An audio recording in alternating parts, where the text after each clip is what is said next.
kawaw. Niya ko rin sa Pantalan nakalaan. So, ni barko nga transisya paingon sa Bohol.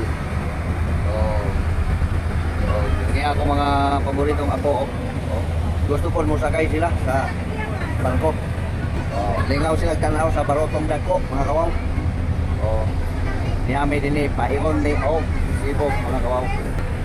Naka basta kami dinhi sa mga cabin barko sa transisya. Cagayan to Cebu mga kawaw. Mularga na ni ang usa para Cebu para Bohol. So gituwas na ang busy yang Danyo. So mao ni mga kawaw paingon og Cebu. So mga alas 8 kami mularga. So kini ang sa Bohol sa transisya mularga na. Mao ni mga kawaw. Mga po muling makasakay o barotong dako muling mga darkop nilarga na ang transisya paingon og Bohol hagna Bohol mga kawaw.